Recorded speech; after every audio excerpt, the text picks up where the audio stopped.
Thank you so much for inviting me. I am very happy to be able to share this with you guys. So, like Sonalini shared, my family and I came to the U.S. as refugees. And I immediately started working with resettlement agencies, providing interpretation and transportation. But I really wanted to make this a career. So I continued to, stay close to the resettlement agencies and helping families that, were coming in and that were new. And, I was also very glad and that I was able to go back and pursue my degree here at Wake Forest. So I am going to start about this refugee journey, and I hope that you guys will learn a few things and that you will ask questions as you learn with me. All right, so I'm going to start with the definition of refugees. So refugees are people who have fled war, violence, and conflict or persecution and have crossed an international border to find safety in another country. They often have had to flee their countries with just, clothes on their backs, leaving behind homes, possessions, jobs, and loved ones. Um, so I really felt like it was important for us to also talk about how this refugee definition is understood under the United States law. So it says that a refugee is someone who is located outside of the United States. So it's very important that you understand that someone cannot ask and be granted refugee in their home countries. So they have to flee their own countries and work with United Nations High Commissioner for Refugees to ask and be granted asylum and have the title of refugees. Maybe you might ask, and maybe I can ask you guys why you think that's the case, that a refugee has to first leave their own countries to ask for asylum. Do you have any idea? Can someone share with me? I mean, other than just having to get out of the violence and the persecution that they face in their A little home bit country. louder, Clara, I can't hear you. Okay, sorry. Other than just because it's not safe, beyond that, so much is concentrated on like having proof of what you've been through, and so um, as like it's like a commitment, I guess, if you're already outside of your home country, for lack of a better word. Thank you, Clara. Anyone else wants to say something? You are right. So, in order to be granted asylum, you have to show that you have a fear of persecution. And most of the time, the government that is supposed to protect you, your own government, is the one that really is creating this situation where people cannot feel safe. And so you cannot say that you cannot go against your government from your own country, if that makes sense. So that's the reason why refugees have to flee their own countries and go to a resettlement country to ask for asylum.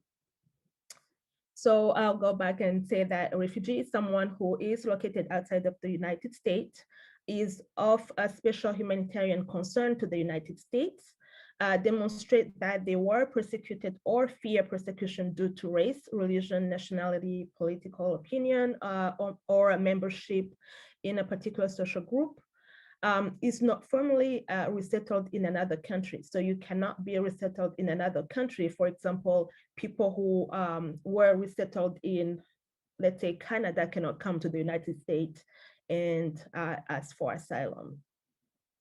is admissible to the United States. Refugee does not include anyone who ordered, incited, assisted, or otherwise participated in persecution of any person on account of race, religion, nationality, membership, etc. Any question about that?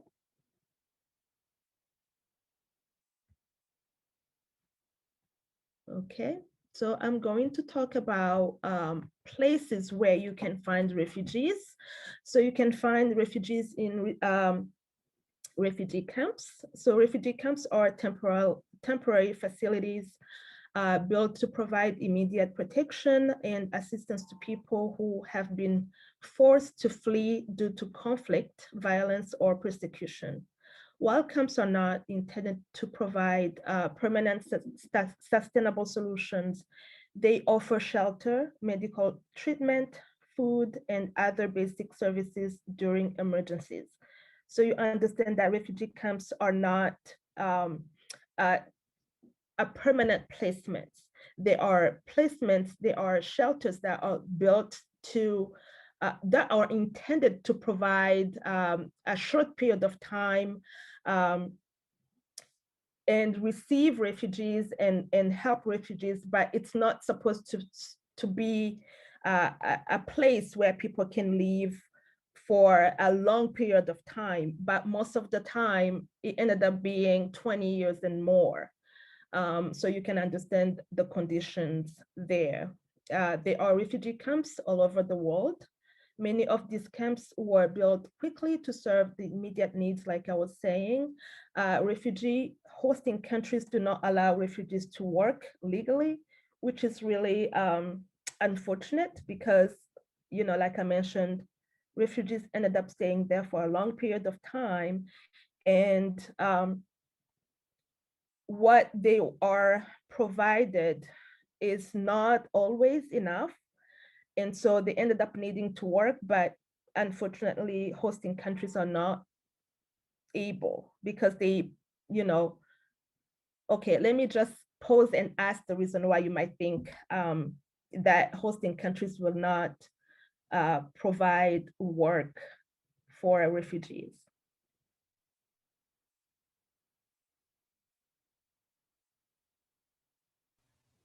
Is that a fear of the refugees taking up the jobs for the locals?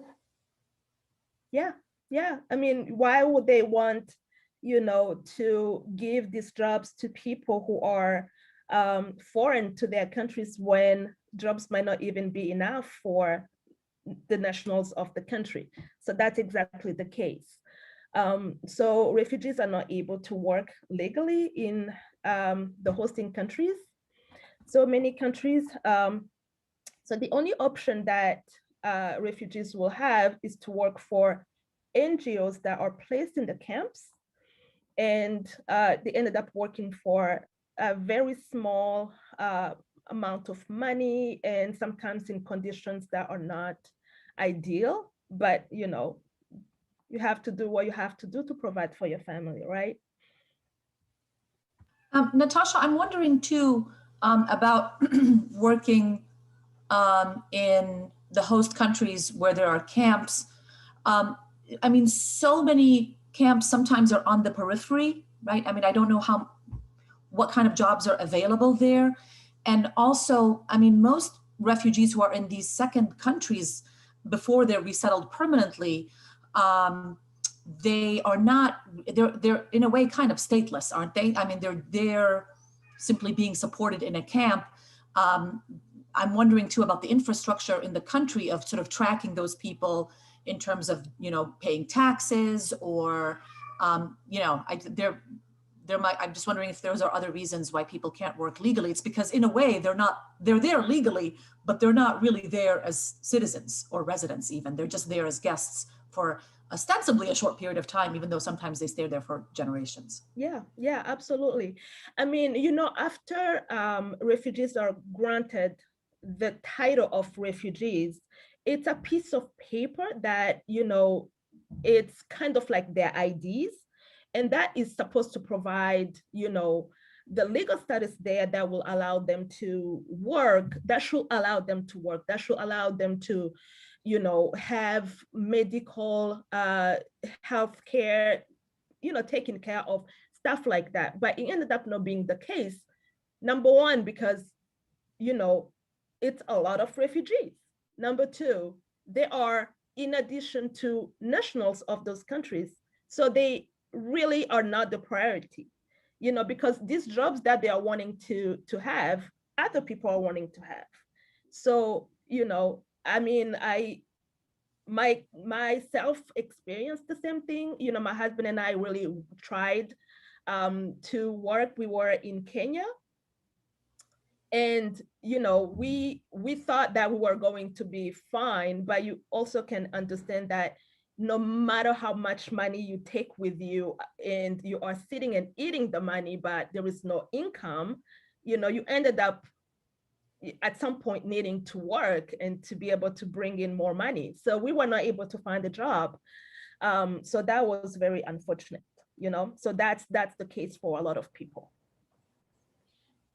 Natasha, if I could also just ask, so I've are refugee camps ever just informal settlements? So, you know, like I've read that on the Mexico-U.S. border, there are government-built, you know, temporary facilities, but then there are also kind of informal settlements of people who have just kind of taken over land and you know, because they don't want to necessarily go to the government shelters because they don't feel that they're particularly safe.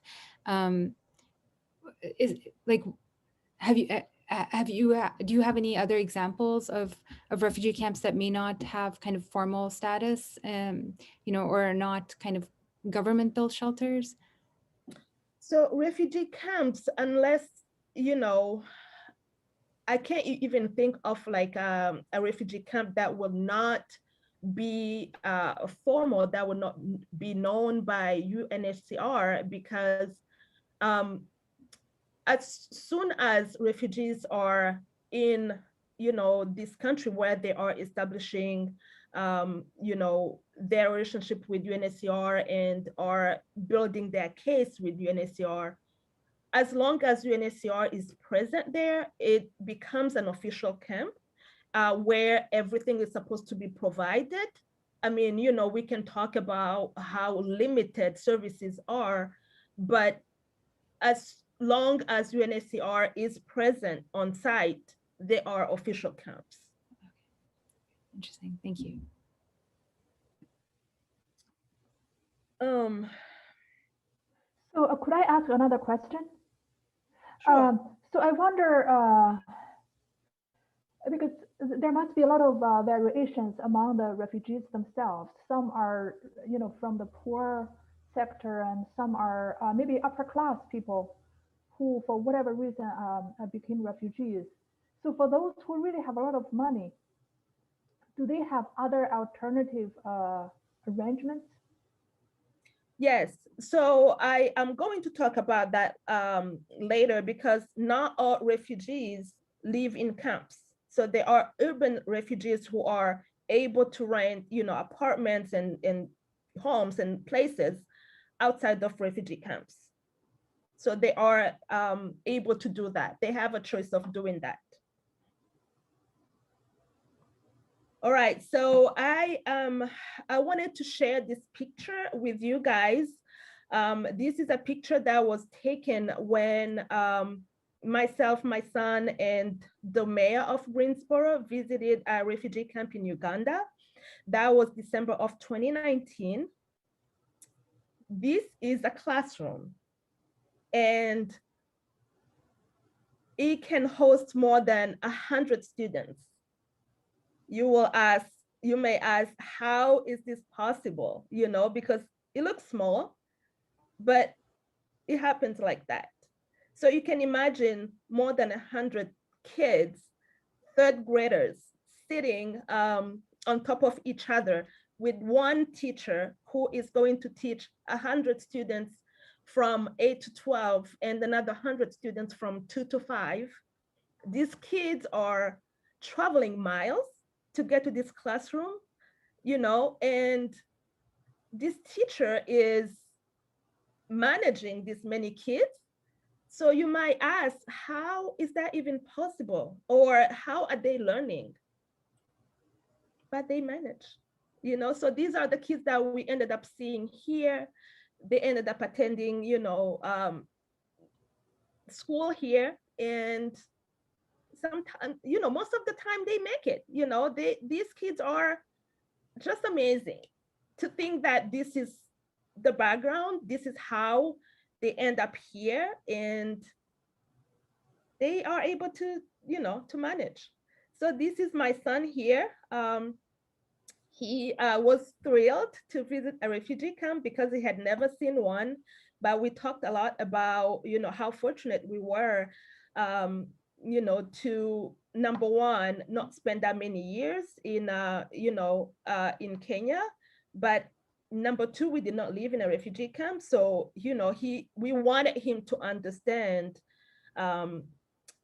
where kids come from, because I usually take them to the community centers for them to volunteer. And so they talk to kids, they ask questions. And so he wanted to understand, what is a refugee camp? What kind of life do kids have before coming to the US? So when I took him, he could not, the first 2 days, he could not sleep at night. He was asking me all kinds of questions. He wanted to help as much as possible, but also understanding that, the kind of help that he had in mind was very limited to, his age. But he was like, no, we are not doing enough. We have to go back. We have to do this. We have to do that. But it was a, life-changing experience for him, that's for sure. And so this is the mayor of Greensboro, and this is a dad who lost his 5 kids in an apartment fire. I don't know if you guys learned about that or are aware that this is something that happened here in Greensboro. But, the mayor wanted to go and see where this family came from. Wanted to understand the refugee lives and experience, so that maybe, there can be something done to prepare better for when refugees come to the US and refugees we settle here in Greensboro. So, Natasha, are these the kids who were lost in the fire? No. Oh, these are kids from this refugee camp that we visited. Oh, okay, sorry. Yeah. Yeah, and so we took,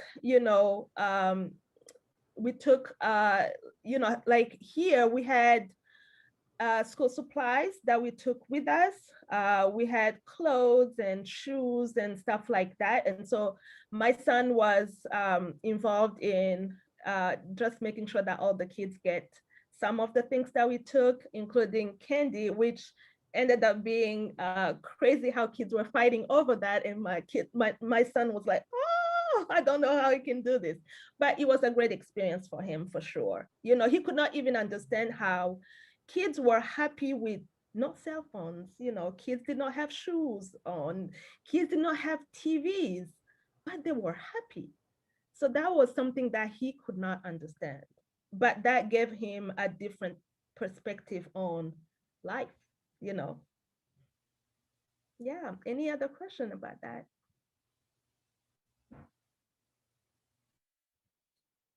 So urban refugees. An urban refugee is a refugee who decided or was obliged to settle in an urban area rather than in a refugee camp in the country or territory where the person fled to. So more than 60% of world refugee population and 80% of internally displaced persons under UNHCR mandate live in urban areas. So you are asking questions about, are all refugees from a camp live in a refugee camp? But you see that that's not the case. A lot of refugees actually do not live in refugee camps. They live elsewhere, and sometimes it can be by choice, or it can be that reasons for living in urban settings rather than in refugee camps could be specific medical care needs that can't be provided for in a camp, poor and uncertain conditions in camps, or higher than average education achievement and aspirations, as camps don't provide many higher education opportunities. So we talked about limitations in camps, how there are a lot of people with very limited resources. So sometimes people ended up in urban areas because there they feel like they might be able to get to what they are not able to get to in a refugee camp. Any question about that? Okay. So I wanted to share this with you guys so you can see where refugees are coming from. And this is from this is from 2018, fiscal year 2018. We had a lot of refugees coming from the DRC, you know, refugees coming from Burma, Ukraine, Bhutan, Eritrea, Afghanistan, and all these other countries. So you see how many refugees were coming from DRC? It was a lot in FY 2018. Natasha, can I ask a follow-up question about that? I Sure. know that Obama had like a pronouncement, or I'm not sure it was like a legislative action, but I know that he committed to resettling Congolese refugees, I think over a course of 5 years. Did that contribute to the higher number of refugees from the DRC coming in? Yes, but also when you see a lot of refugees coming in, it also talks about, number one, specifically what, you know, yes, the determination of an administration here, but also it can talk about what's going on in that particular country, reason why we are seeing a lot of movement. So we, at some point, we saw a lot of movement from DRC, we saw a lot of movement from Syria, before, you know, the Trump administration put a hold on certain countries. But then, you know, refugees from DRC continued to come in, even if it was just a trickle of, you know, people compared to how many were seeking asylum and how many were ready to actually resettle. But then everything was just stopped. Yeah. Thanks, Natasha. Okay, give me 1 second. I need to take care of something.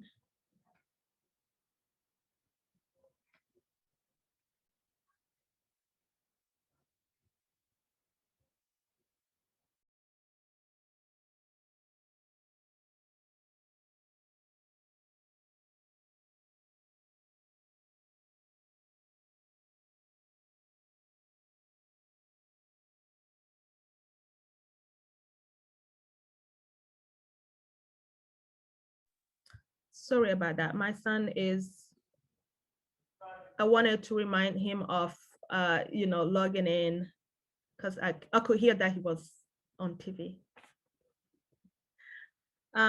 Okay, so resettlement definition. Resettlement is the transfer of refugees from an asylum country to another state that has agreed to admit them and ultimately grant them permanent residence. UNHCR is mandated by its statute and the UN General Assembly resolutions to undertake resettlement as one of the 3 durable solutions. So resettlement is one, the other 2 are voluntary return or local integration. Resettlement is unique in that it is the only durable solution that involves the relocation of refugees from an asylum country to a third country. There were 20.4 million refugees of concern to UNHCR around the world at the end of 2019, but less than 1% of refugees are resettled each year, less than 1%. The other thing that I wanted to bring to your attention is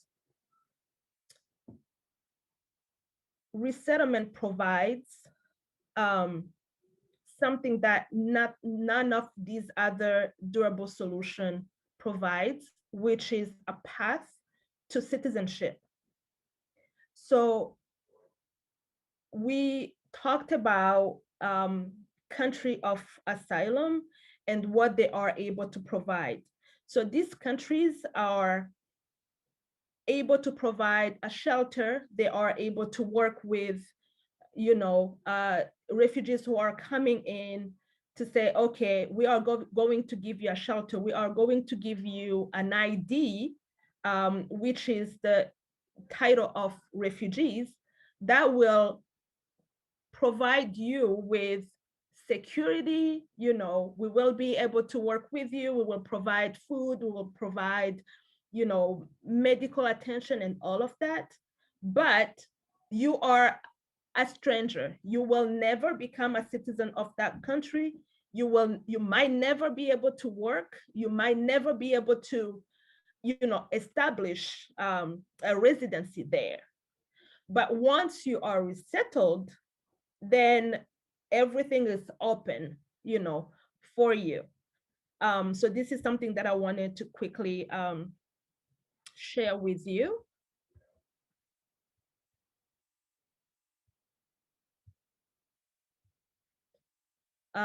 So resettlement in the US, the number of refugees accepted to the United States each year is set by the president in consultation with Congress, and that must occur before October 1st of each year. So we talked about less than 1% is given that chance. And there are 37 countries that are resettling people in addition to the US. And the US conducts a rigorous vetting process to determine whether to accept a refugee for resettlement or not. And the entire process takes 2 years or more. So I know that, you've heard so many things on TV that talked about refugees are just here. They don't vet them. They don't take the time and all of that. But imagine a vetting system that takes 2 years or more. What other kind of vetting, can be there to provide, enough background check, enough, checking with everywhere that these people said that they have been to. So it's really like a very, very thorough vetting for refugees. All right, so this shows the steps until refugees find themselves in a resettlement country. So first is to establish a refugee status. So we talked about refugee leaving their own country to a country of where they go and establish refugee status. So they work with UNHCR, United Nations High Commissioner for Refugees, that will identify refugees who will need resettlement based on their vulnerability and specific needs. So step number two, UNHCR assesses each individual case, gathers all the background information, and submits the case to be considered for resettlement. Number three will be security clearance, resettlement support centers and US government intelligence agencies run background checks and security clearance processes. Step number four, the Department of Homeland Security conducts face-to-face interviews to determine whether the application qualifies for resettlement. And then pre-approved applicants go through a medical screening to ensure they do not have tuberculosis or communicable diseases. The last step will be that approved applicants are assigned to a local NGO that assists them upon arrival. These NGOs help refugees integrate and become economically self-sufficient in the new US community. Any question about that? Yeah, Natasha, if I could ask, so is there a so is there a process by which you know, like how do they decide like which refugees go to the US, which go to Australia? Is it pretty arbitrary, or is there some determination or criteria to decide like these refugees will be sent to the US? Yeah, so during the interviews that happen and during all this process, they ask, especially like when it is towards the last steps in the process, they ask refugees to see if they have family ties in any country outside of where they are. And so most of the time that determine where refugees ended up going. And the other thing is that they really look at the number that they have. They compare the number with countries that have accepted to take in refugees that they have at that time, because this changes almost every year. To we have seen this happen here in the US, where numbers can drop every year to say this is how many refugees we're going to take. So it can go from 100,000 to 20,000 the following year. So UNHCR has to look at everything like that. They have to look at who, like which country is accepting and how many. How many refugees do we have now ready to go? And do they have family ties anywhere? If they do, then that will be, you know, the priority that will be given. But refugees do not have a say in any of these other than sharing all this information to say, yes, I have my aunt in this state or in Canada or anywhere else. But other than that, they really do not decide. Sometimes, again, depending on the countries that are accepting, sometimes refugees that might even have family ties find themselves in different states of the US, or some find themselves in the US and some are in Europe. It really depends, and refugees do not have a say. Did that answer your question? Thank you, Natasha. So travel to the US. If you are approved as a refugee, you will receive a medical exam and cultural orientation. This cultural orientation is to say, this is what to expect when you get there. This is how you know, your apartment will look like. This is what will be in the apartment. This is you will have a case manager. This is what they will be able to do with you. Things like that to cover the basic of what to expect. Sometimes the cultural orientation takes like 3 days. Sometimes it's just 2 hours, really depending on the situation. You know, sometimes they know last minute that they are going to travel the following day, so they don't even have any like any time to say goodbye, to sell their things, to, you know, any of that. So it really depends. Refugees traveling to the US are issued loans by the International Organization for Migration, IOM, to pay for the cost of their transportation from overseas to the US resettlement sites, and for various medical screening costs. The funds to cover the transportation are provided to IOM by the State Department Bureau for Population, Migration, and Refugees. The travel loan is an interest-free loan, which refugees generally begin to pay back after the first 6 months of arrival. So refugees do not pay for their transportation fees.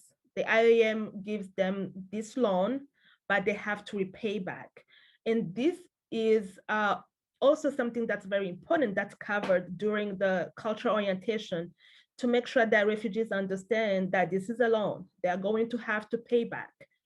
And they really emphasize on, you are given this opportunity because people who went there before you paid back. If you don't pay back, that means all these people that you lived with in this refugee camp will not be able to go, you know? So they really emphasize on refugees understanding that they have to do that with, you know, a clean conscience of what they are doing, and they are able to go or to be given this loan because other people paid back. So this is something that you will see refugees stress about. The second that they start working, you know, they will come before they are even asked and say, how can I do this? You know, what is the process? A promissory note is signed by every refugee 18 years and older prior to arrival in the US. This note confirms the refugee agreement to make regular monthly payments to the sponsoring agency. This is a picture of people waiting to travel, or maybe they have arrived to the US. But what will tell you that this is a refugee family is this bag that has IOM. This is how even resettlement agencies like caseworkers and people who are going to pick them up at the airport are able to identify the families. It's this bag. You have to hold this bag. You are told that no matter what, you can lose all these other luggages that you have, but this IAM bag, you cannot. So you will see refugees, you know, sleeping very tired at the airport. This one IAM bag they are holding on their heart, close to, you know, their body, because they understand how important this is, because this has all the documents that we talked about. This has their ID, their first ID to the US is what's in this bag. This bag has, you know, clearance documentation. This bag has medical information. This bag has pictures of the entire family, their date of birth. So everything that clients, refugees ended up getting here is based on the documents that are in that bag. Any question about that? I can just attest to that, because every time we go to the airport to welcome an ECAR family, the case manager with us always says, "Oh, I see the IOM bag." And so it's really interesting that that's the form of identification. Yeah, I'll tell you something that happened with us, you know. So like it can be embarrassing, you know, because when you are traveling, especially when it's not your first time to travel, and you are holding this bag, and you're told every airport that you will go through, you have to hold this bag. Sometimes you feel like, okay, everyone is looking at me. And people will come to you actually and ask, what is this, you know? So you feel like you are like easily identifiable, and that's the purpose of the bag. But sometimes it just feels like, oh, I just wish I can just put it in my bag, you know, in my luggage, so that no one asks me. But you know, that is less important than what really is in the bag. So I have a question. The bag, when you arrive at the resettlement country and go through the border and customs, um, do they claim them, or do the refugees still have those bags this time? Do the customs officer take the bag away or some documents away? No. No, they can't. They Okay. can't. And so what you need to know about, like, everywhere the refugees go, every airport that they go through, they are notified of them being there. So the process is different than like, you know, if you are traveling, because you have to show your passport, but they have to show what's in the travel bag. And everywhere they go, actually, there are people who are aware of them, who will help them through the process, who will actually say, these are these people and they're fine. So that, you know, if refugees are not even able to speak the language of the country, they have those people who are there and waiting for them, who will do the process for them. But they have to show the bag. That's the bag that will say, oh, this is a refugee, so I have to go and help. This is that family that we are waiting for.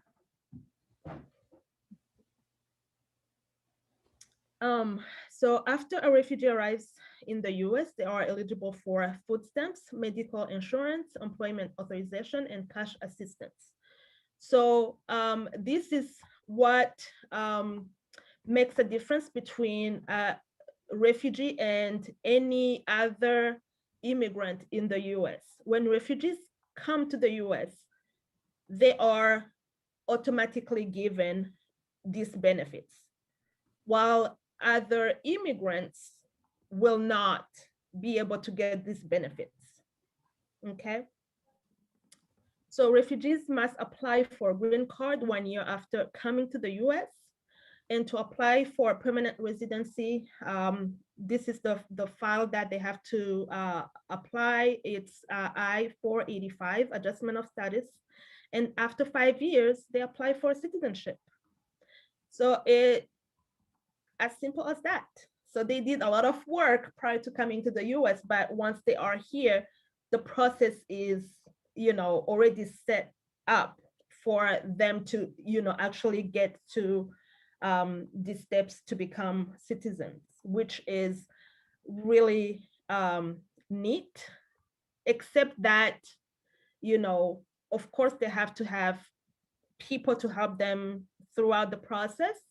You know, they have to take classes to, you know, ESL classes, they have to take citizenship classes to be able to take this naturalization test and then become citizens. So if you are a refugee in the United States and want your family members who are abroad to join you, you may file I-730, Refugee Asylum Relative Petition, for your spouse and unmarried children under 21. You must file within 2 years of your arrival to the United States unless there are humanitarian reasons to excuse this deadline.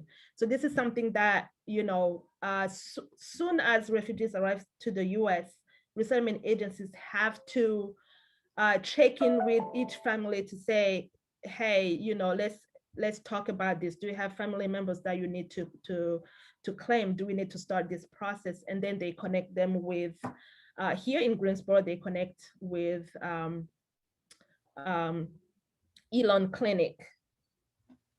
And they do this for free for refugees. Resettlement program. So refugees selected for resettlement through US Refugee Admission Program, USRAP, are eligible for reception and placement, RNP assistance, unlike asylees who arrive in the United States on their own. So refugees, again, when they arrive in the US, they are immediately connected to a resettlement agency that will pick them up at the airport, that will have an apartment ready for them, that will, you know, help them throughout the process. And this case management is what's called RNP. And this is provided for 3 months. And RNP program provides resettlement agency one-time payment per refugee, which is $1,100 per individual. So for a family of 5, it's $1,100 times 5. If it's a single person, this is it. It's $1,100 that they have to make last 3 months. There are 2 resettlement agencies in Greensboro, Church Road Service and African Services Coalition. Upon arrival in the United States, all refugees are met by someone from a local resettlement affiliate or a family member or a friend. They are taken to their initial housing, which has essential furnishing, appropriate food, and other necessities. The resettlement agencies assist refugees with enrolling in employment services, registering youth for school, applying for social security cards, and connecting them with necessary social and language services. Refugees receive employment authorization upon arrival and are encouraged to become employed as soon as possible. The RNP program is limited to the first 3 months after arrival. Any question about that? So refugees have to work within the 3 months of arrival. Can you imagine? Being in a new country and you're told you are on your own after 3 months, you have to work and provide for your family, figure it out. Here you are. Lucky that you are here, so don't forget that. And that's it. It's hard. But refugees are so resilient. They do it. But you can imagine that they don't have the time to learn English. They don't have the time to really learn and understand the laws of the country. And that ended up being that thing that really hurt them later on. Because yes, they are provided cultural orientation after they have arrived, but cultural orientation is provided only a few weeks after they have arrived. It covers so much, and everything is expected to, like, refugees are expected to understand everything and just take in all the information. I mean, interpreters are provided, but you can imagine how much will stick with you if all this information is provided at once to you, but that's it. So, you know, that is one thing that we could do better, but yeah. Any question about that?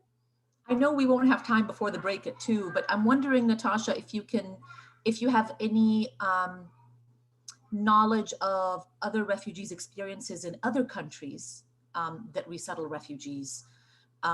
And just in 2 ways, I'm interested in how the reception and placement program, I'm sure it's not called that in other countries, is different. And also how the path to citizenship looks different in other countries. So it's a big question, but we might not have time before the break at 2. Actually, I think I am towards the end. Okay. So we can talk about that. I mean, that's it. This is all I had for you guys. So, you know, all the other countries that I'm aware of actually require that refugees take at least 1 year to learn the language. They are being paid, the families are taken care of, they are not working, all they are doing is to learn the language. And after that, then they can start working and provide for their families. Some other countries are doing 2 years, and also they are giving that time to people who are learning differently. So there is no rush actually to finish by, you know, a certain time. So the United States is actually the only country that does not do that. That does not require that refugees or immigrants take the time to learn English or give them that time while they are supporting them. So that's why I said that, yeah, we could do better. Absolutely. Yeah. I feel like I'm wondering why it's like that. I think it was better, actually. I think it got worse over time. The expectations of refugees' self-sufficiency. Hi, Sira. People can see you. You're not invisible. Say hi. Yeah, I'm curious, Natacha, if, you know, we've been resettling refugees officially under this program for 40 years. Why hasn't it improved? You know, I think it's all about how United States is United States works. You know, it's about working, and being on your own.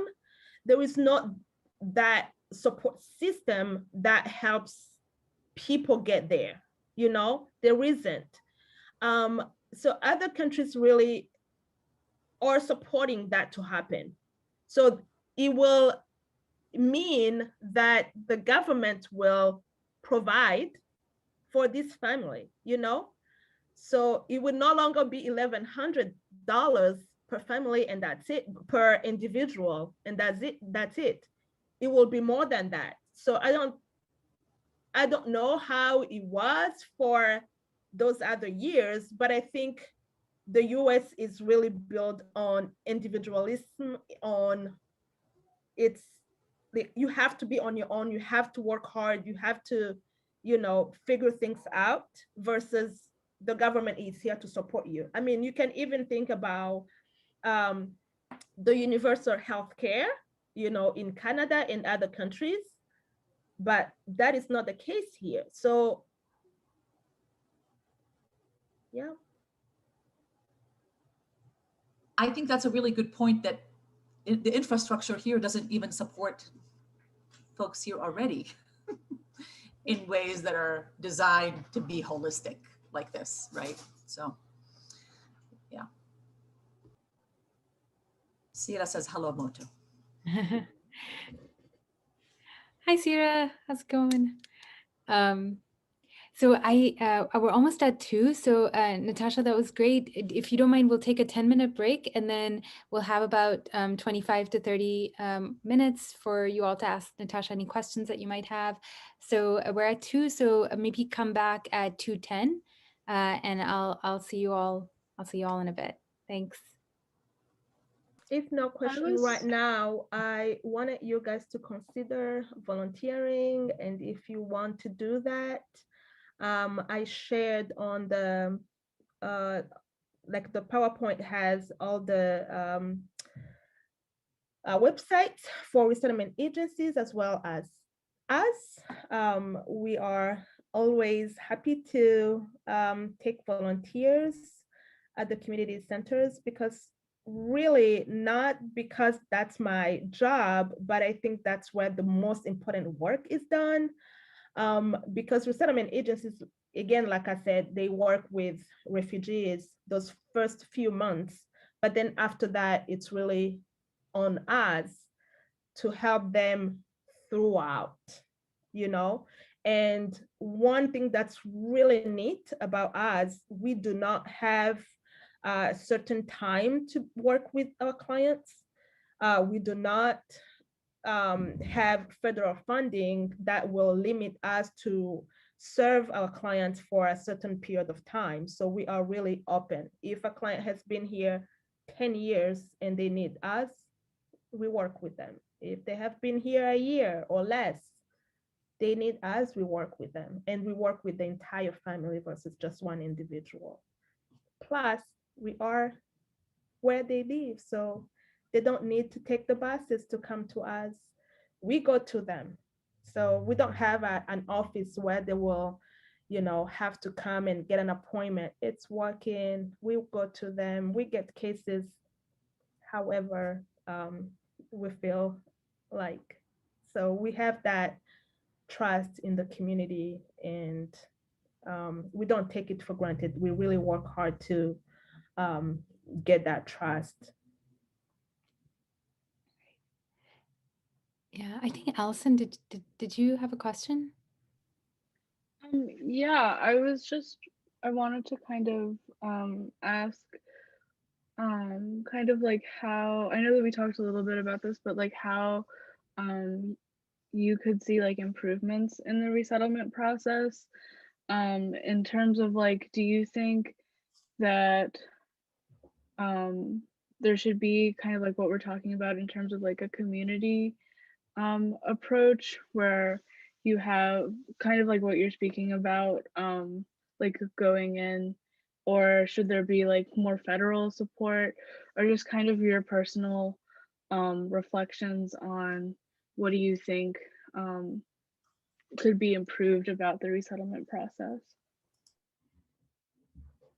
Yeah, thank you for your question. I think, you know, supporting refugees after they have arrived is very, very crucial and very important because, you know, if it's not happening with resettlement agencies, as individuals, we can do it, you know? So like being there, being present, being available to support them is very important because, I mean, you know, waiting for governments to do something might be out of our reach, but you know, why not start with what we can do as individuals, you know, as a class, you know, just as a group of friends, you know, to be a friend with someone, to help them, you know, with their ESL journey, to help them understand you know, the citizenship questions that they have to memorize to be able to become citizens.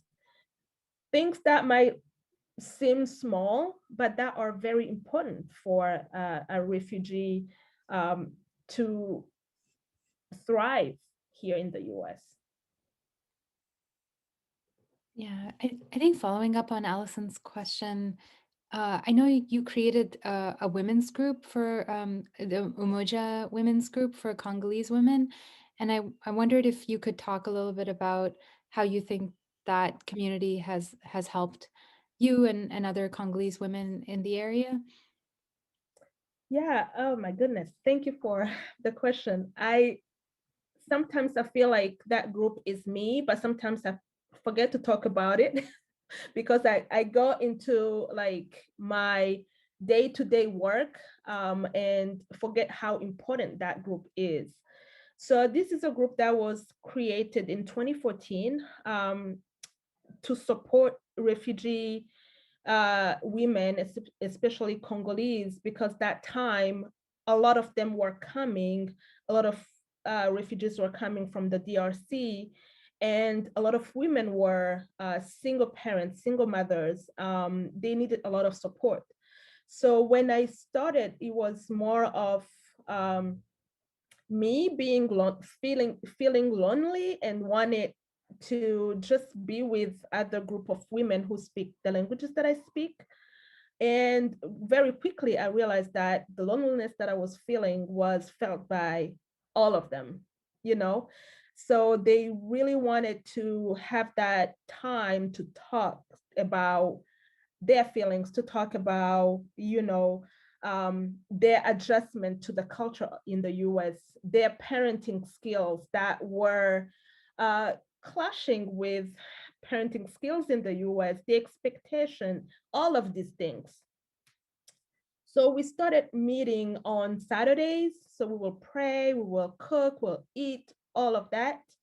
But very quickly, as they started working, we realized that meeting every week was not doable.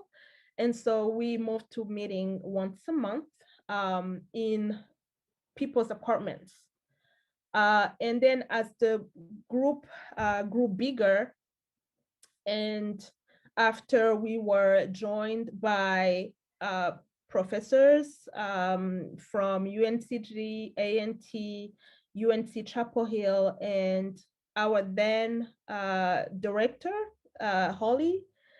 She was the CNNC director at that time. I was not even employed by CNNC then because, like, I don't know if you remember, but I started at CNNC in 2017. So it was 3 years after I started the group.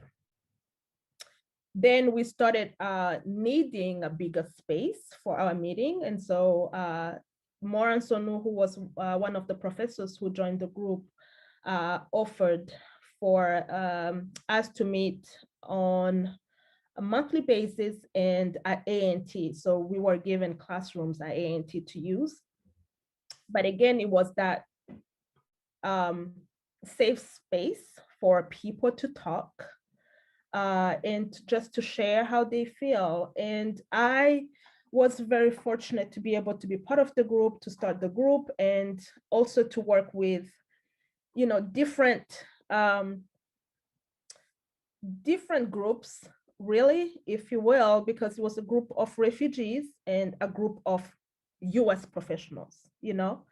And so being in the middle, you know, offering interpretation and seeing really what was going on, and for this group of professionals to be present and offer their way of understanding and being available to support this group of women was everything to me, because it showed how powerful people could be if they are given the support. So we saw these women go from not even wanting to get out of bed, you know, feeling very lonely, not knowing, you know, how they were going to survive, to, I mean, like looking forward to our meetings and feeling very like vibrant and you know, dancing and sharing and really wanting to take ownership of this group and make sure that this group sees the next level. So the group is still strong. We're still meeting. We still meet once a month.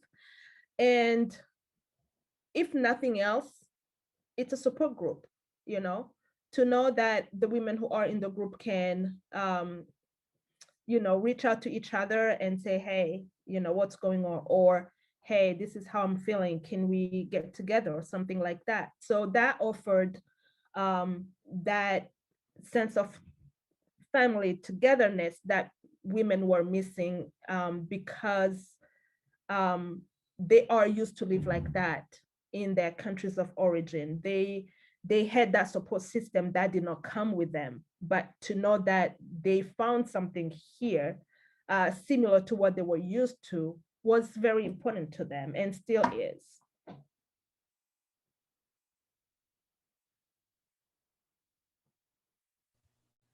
So I want to follow up with the question, Natasha. I think to some degree, I come from a very different part of the world, and from China. So in the among the Chinese communities here, there are also different kind of subgroups, um, and people from minority background might don't feel extremely comfortable socializing with people from the majority group. So there are kind of fractions, even within the small community coming from the same country initially. So do you see that kind of inner tension also, whether it's based on ethnic background or religion or whatever? And how do you deal with that? Wow, what a question. Yes, absolutely. And unfortunately, there are those kinds of divisions. Number one, because DRC is huge and they have a lot of ethnic groups, they have different languages, and they can tell just by, you know, hearing someone speak which part of DRC they are from, or which church people attend to here in the US. I mean, like, unfortunately, people tend to look at what divide them versus what unite them. So, you know, I have had to deal with these situations, but also really what I used was to say, hey, we're all here, right? We made it here. Think about people who are still in refugee camps. Even if it's really hard here, at least we are here. You know, think about how long you worked and waited to be here.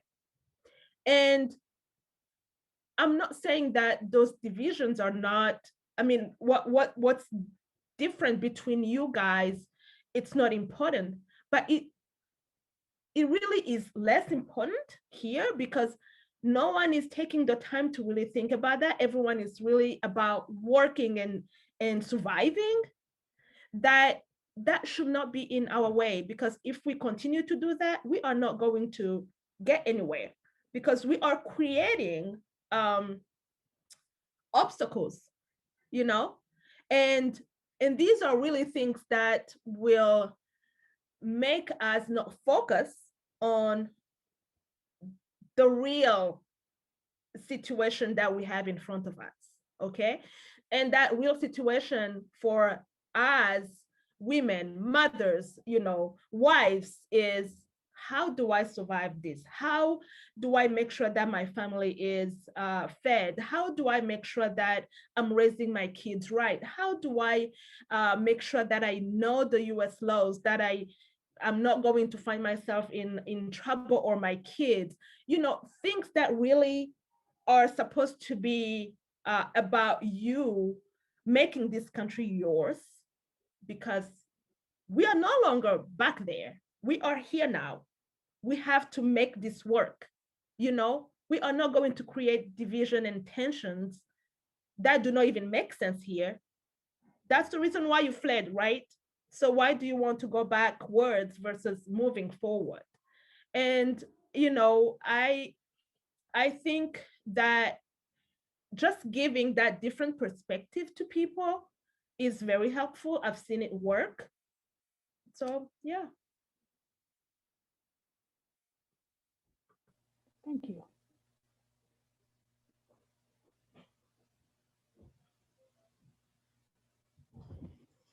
I don't know if the students have any questions, but if as they're thinking, maybe I can also ask a question about, like, it sounds like a lot of your work involves a lot of emotional labor, like working with refugees.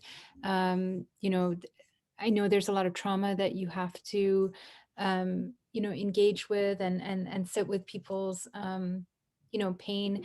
And I wondered, if you feel like, I mean, like, how do you, because sometimes I feel like there's a very individualized response to, like, oh, just like do a meditation app, or like, take a walk, or, and these are really structural issues. And I know the whole CNNC staff is populated primarily by women of color. And I know there's a lot of emotional labor expected. And so, yeah, this is not a very articulate question, but I wondered if you had, like, what do you do to kind of cope with some of the challenges that come with doing a lot of, like, care work for other people, and just that emotional labor? So I think actually, like, caring for them is what I do. That makes me feel better about whatever, knowing that I, like, in my position, I'm able to help someone get somewhere, helps me, because I think about when I was new to this country, and when I didn't know where to go, when I didn't want to speak because I felt not confident, in my English, to be able to go out to the grocery store, to be able to really do anything. I will just push my husband because like, he was more comfortable in his English. He had worked with the UN system. He had been to the US several times.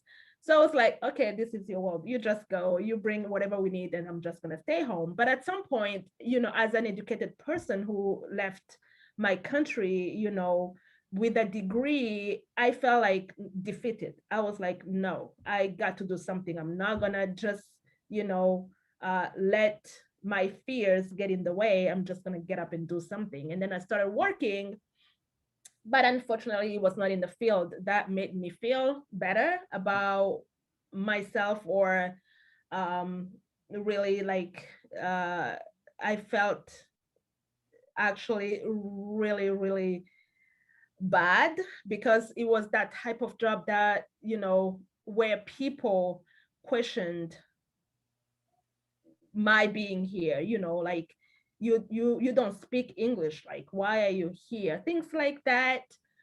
But I also was very, like, glad that I took that job, because it even pushed me harder to be like, okay, this is not the type of job that I need.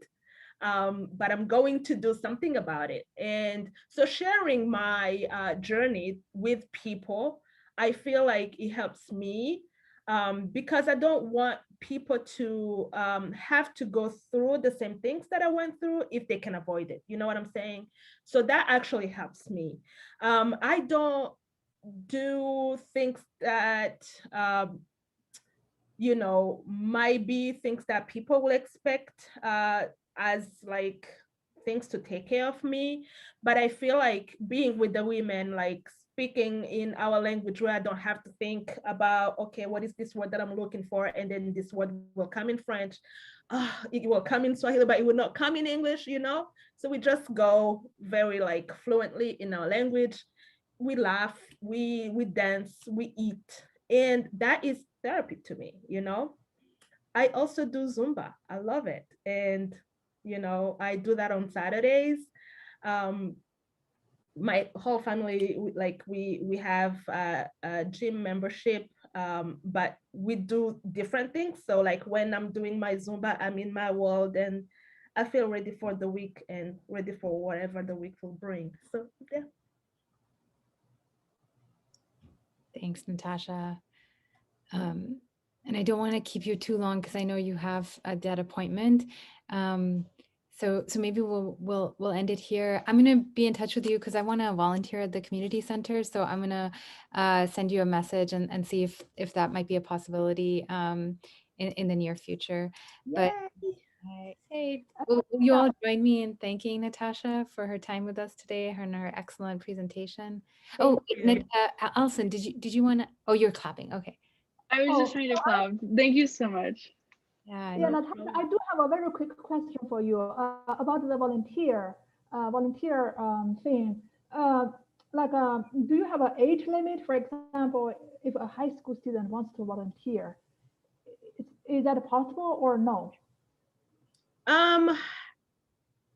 High school, like what? Because we have high schoolers, we have middle schoolers, we have elementary schoolers. So like really what we get volunteers for is to help kids with their schoolwork, help kids read. So if it's really something that this high schooler is able to do, of course, no problem. And the other thing that we usually run into is the commitment, because high schoolers have a lot of work. And so they might say, okay, we are going to be here, but then ended up not being consistent. And the last thing is transportation, because sometimes they rely on someone else to bring them, and that ended up also being in the way. But other than that, yeah, of course. Okay, thank you.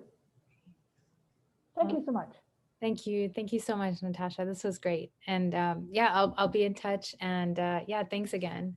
Yeah, thank you so much. It was really neat to be with you guys and to meet you all and just to spend time with you. So I enjoyed it.